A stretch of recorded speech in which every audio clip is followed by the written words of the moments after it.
Hey everyone, this is Innovator's Mindset with Justin Faulkner. There it is. What's up, my guy? All right. So Justin and I have known each other for a while, and I'm gonna get on him right away because he Right. is doing some really incredible stuff in the state of Florida, and it's actually expanding beyond that. And I saw him last year, and he's like, "Hey, can I pick your brain and talk?" And then he never reached out to me, so I reached out to him, and as you said, slid into your DMs, had to talk to you.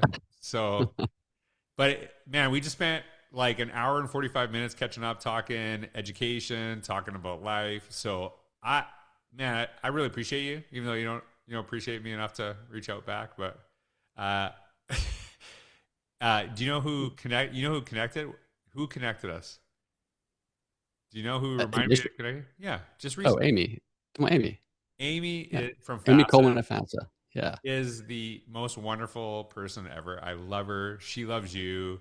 And you know what? She said this to me. She said, we think alike too. She's like, you and Justin are very similar. And as we talked, I'm like, we are very similar, right? Got the salt and pepper beards, right? So we're rocking that stuff too. So, Justin, instead of me just, slurping you, telling everyone how awesome you are, if you can just introduce yourself, tell us what you do today and how you got there, I think it's a really great place to start. Yeah. So, a couple of things just because I now have the microphone. You get to retort. Uh, I just got tunnel vision over the last year in a really great way, but yeah, so I apologize. But it's great to reconnect. And everyone deserves an Amy in their life. Totally. Massive cheerleader. Awesome. Um, she has a new puppy, by the way. So ask her about her dog when you talk to her next. Well, Um, yeah. So, yeah, good to see you a year later, almost to the day. yeah. Justin Faulkner, founder and CEO of Connected Leadership Partners. The short end of it is that I work with districts and associations currently on scaling coherence through leadership development pipeline work. Currently in Florida, but we've also created some software that we're launching here pretty soon called Strata. Really excited about that, and just trying to bridge this gap that exists between good ideas and consistent implementation and change in a time where change is ubiquitous. Yeah, Yeah. and Justin, I know you didn't. I don't think you mentioned it too. Like you were a principal, like right? You were a principal, Oh yeah. So right? how I got here, right? Classroom Yeah, teacher, high school coach, yeah, uh, principal, higher ed faculty, program director. Yeah. yeah. And there's a reason I mentioned this because you talk about the idea of connected leadership, and one of the programs that I was told that you were running, and you kind of gave me a better description of it too, is with like I keynoted FAFSA, and I'm gonna feel bad because I don't know what the FA. I know what it is. What does So FAS stand? FAFSA, What does it yeah, stand for? The Florida Association of School Administrators. Okay, that's what it was. Because why did I think superintendents isn't it? Right. I knew it's. I Yeah. knew it was going to be something. If you gave me a couple of It's seconds, I FAD. There's figured so it many out. acronyms, right? Yeah. Right. And so one of the things that you are doing, and I really appreciate that you shared this, that you're kind of overseeing a program, and correct me on this too, and you can kind of see it with the connected leadership mentality. But there's these cohorts that are separated in the state. But what you had told me, I thought was really interesting that the people leading the cohorts are actually you're overseeing the whole thing, but everyone is actually like currently in a role. So why was that like so important to have in that program? Because I think that's really valuable and pretty rare, to be honest. Yeah. Yeah, it's kind of a FUBU moment, right? For leaders. That was actually the highest priority I had this past year, was making sure that that was the narrative. There's a lot of folks that are either retired or they're in other spaces that are also really great. Yeah. But for me, there was just from my own circle and being involved with FASA and other leadership networks, there's just an outcry for, unless you've done this work, I Yeah. really don't. I want to learn from those that are doing the work. And so, man, people just need to hear from folks that are still in the field and Mm-hmm. that are doing the work. 'Cause what we can read in a book, or what we learn in a class, or we can learn from a program, unless it's turnkey and applicable in their day-to-day work, it just becomes when they put on a shelf that they may hope to get to it later on. But yeah, so for me, it was important not only for the credibility standpoint, but also just building a network, Right. so people can exchange ideas and exchange stories, experience, jobs, and that has been in the feedback. the strongest standout is that people have really enjoyed meeting folks outside their district, their cohorts. We've got one cohort in South Florida. Um, it's I think it's almost all women, and the facilitator is awesome, Katie Polacastro. But that cohort, no one's missed a single session. Mm-hmm. They like invite people to their weddings now. Like they've become a Oh, that's cohort awesome. of, and they won't forget that, right? And so that's how I've kind of come up through leadership. I've been thankful and grateful to be in networks like that, Yeah. and it's changed my life professionally and personally. So, yeah, anytime we can put people with real people doing real work, I think is a good thing. Do you know this is so interesting that you told me this. I was connecting with my good friend Amber Tiemann, and Amber is she's in Texas, incredible educational leader, does a lot of stuff with technology, and we were talking about something that was on our website, and it was called the School Admin Virtual Mentor Program. And it's not like there's some similarities between what you're talking about. And I led this whole thing 2 years ago, or like several years ago. And, but I wasn't partaking in it. It was basically all over the world. You could partake in this, and we would have someone who had experience as an administrator, and they would be the mentor, and they could take on 2 to 3 mentees. And so I would connect them, and then we would actually have these connections. You know, we'd have these like overarching meetings with everybody, but it was meant to just connect people on a certain level, like people who had experience with this too. And just like you had said, she actually said it was one of the most impactful things that she had ever done, which is having the small group connection and actually with people that were doing the role. And it's funny because it's the same thing. People were like becoming best friends. They were, and this is all over, and lives were changed. They were going to weddings like you were talking about. So I think that's such a really powerful aspect of what you're doing is making, because we always talk about like the big group, but it's sometimes like it's just the one-on-one, the smaller connections that make a difference. And I don't know if this is connected to what you're talking about, but and the reason why I don't know is because you mentioned, I'm like, I don't want to know what it is until I ask you in the podcast. You talked about this idea of fractional leadership. Now, you didn't make this up, and you said like, hey, I'm not like, I don't know all this stuff. I'm learning this stuff as I go too. What does that mean? Like, what do you talk about fractional leadership? Like, what does that mean to you, and how is it implemented through the work that you're actually doing right now? Yeah. So, and just real quick, last point. What I didn't tell you before, we also have one-on-one principal coaching, Yeah. and that's been a massive hit too. And so the same thing, like they just Yeah. have people they can talk to within the same work. So fractional leadership, it's popular in small business world. Essentially, as a company like mine, that's really small. I don't have bandwidth to hire a full-time CFO, right? Chief financial officer. I could hire someone part-time to just lead that work, and so they become like my fractional CFO. I suspect that there's opportunity in education to follow a similar pattern, especially when you just see just changes in school structures and funding sources change and adapt. So a district may not need a full-time leadership development director, but they may need someone to lead that work because they just don't have the capacity to do it. So it's a part-time role, but it's a part-time role with ownership in that work. And so you're making decisions. You've got kind of this self-ownership into it. And that's a really boiled down kind of idea of it. But um, sometimes you just don't need someone full-time, or you just can't you can't afford it, right? Right. Because you've had to make cuts. And so I think, and you see it too, like a similar model of this is in Florida. We have these regional consortium where like NEFAC, Northeast Florida Education Consortium, they help support small rural districts that just don't have the Right. capacity to do that. So it's similar mindset there. But I think in a shifting landscape of how we look at schools and districts and how they run, I think that's something I think to be on the lookout for. And so and I wouldn't call myself a fractional PL director or leadership development director. However, in our district partnership work, we do a lot of things that are close to that, where we help build out full programs, we facilitate it, or we teach their facilitators how to facilitate it. And so it kind of step in that way when they don't have an internal culture already built around that.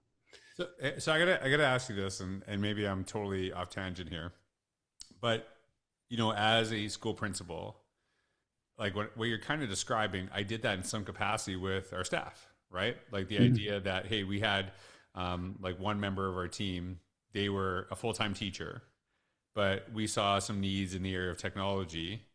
And instead of hiring someone, part-time or whatever, we actually changed his teaching structure from like point eight teaching, point two technology leadership development. So we, people, I think people have done that. Is that similar to kind of like having that aspect of it too? And it's like, hey, we can afford to actually have someone come in full time, but kind of Yeah. going back to the person that was still teaching, but also had a little bit of that role. There's some leadership development in that process as well, but Yeah. also like a total understanding of what every teacher in that school was going through.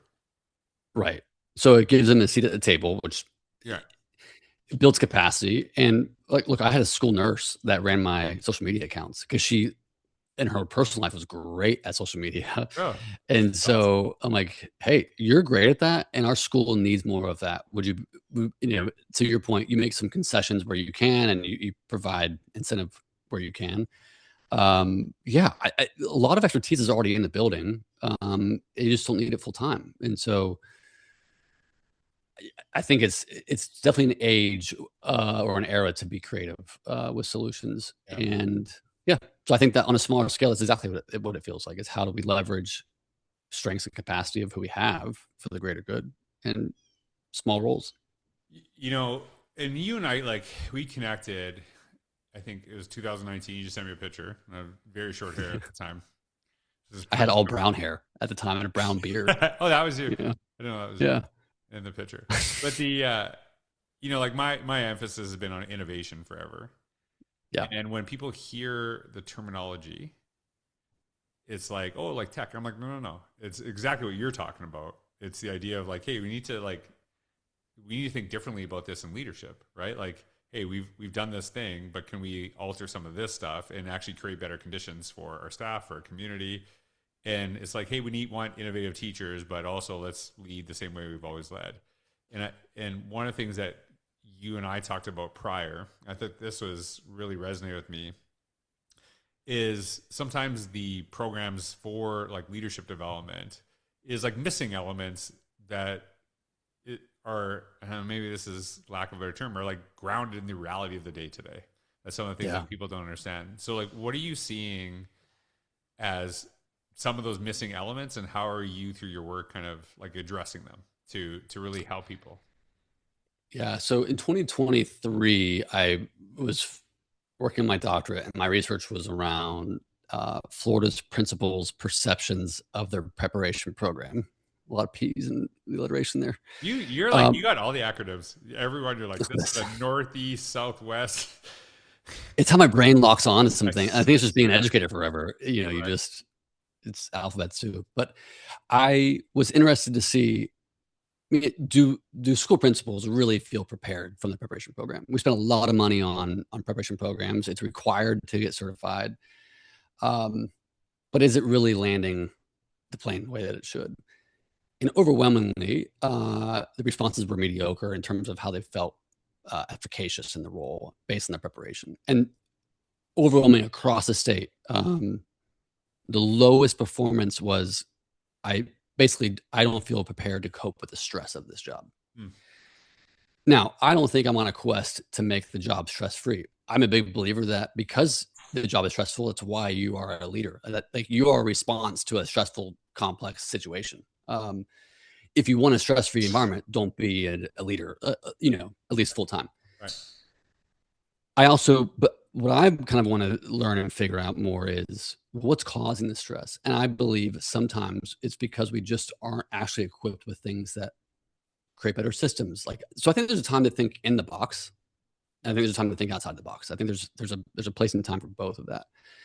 So our programs, Launchpad for new principal, our new APs, and Pivot for new principals.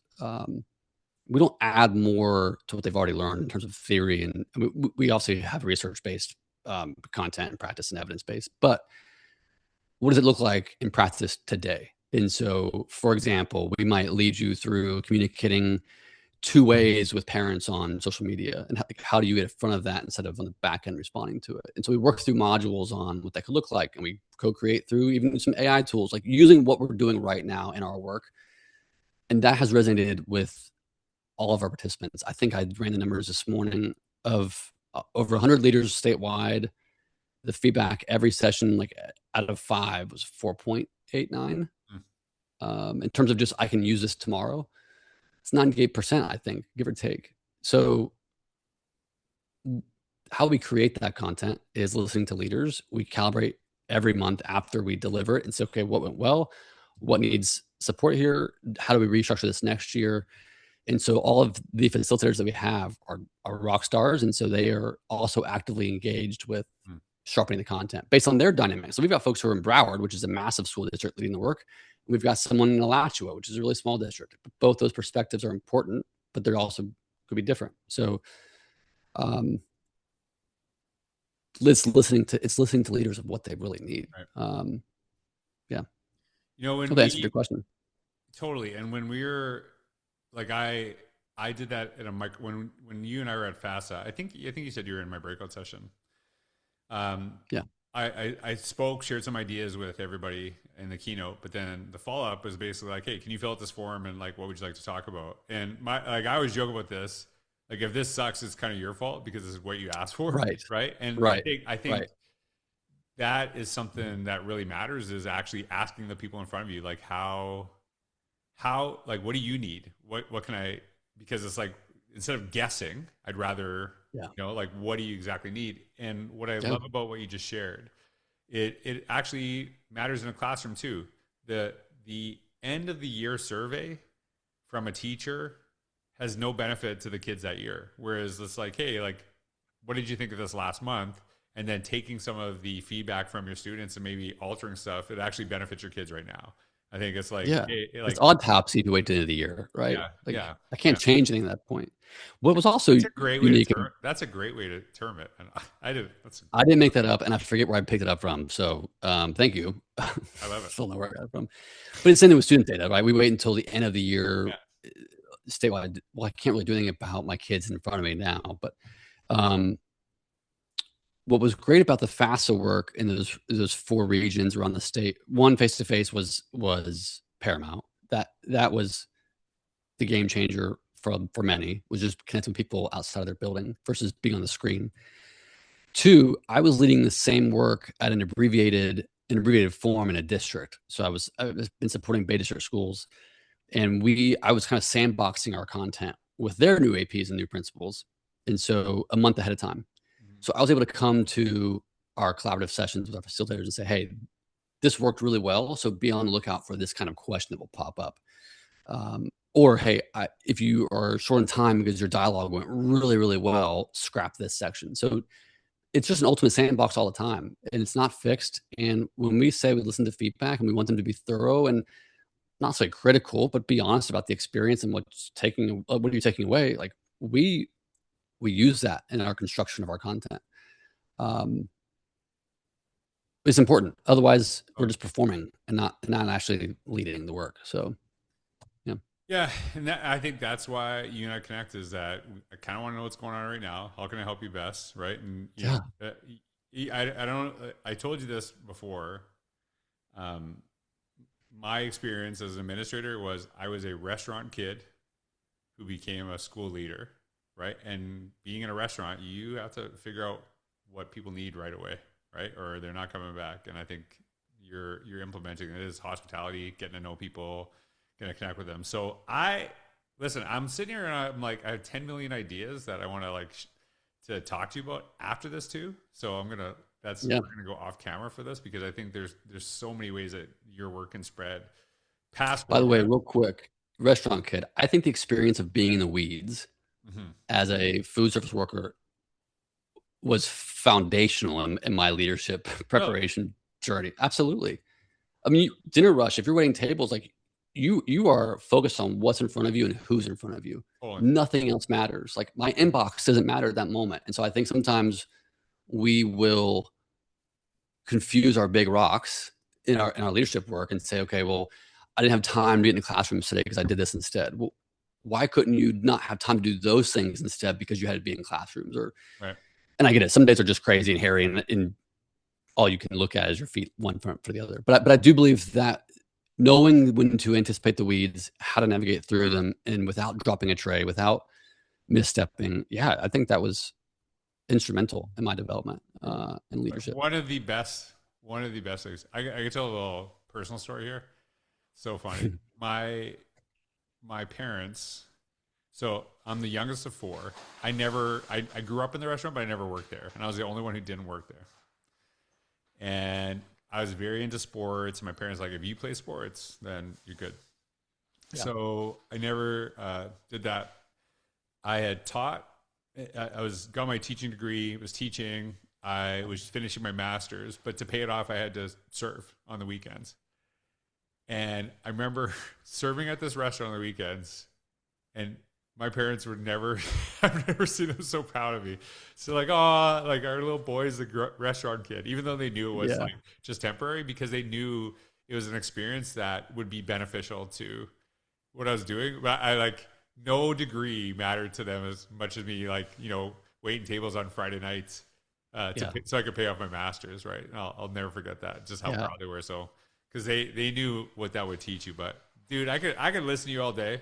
You got some amazing, great stuff. My hope for anyone listening to this podcast is that your influence spreads way beyond Florida, because I think you're doing some really incredible stuff, and I think there's so many great ideas. So everyone, you can connect with Justin on LinkedIn, and that's it. That's right. I'm working on it.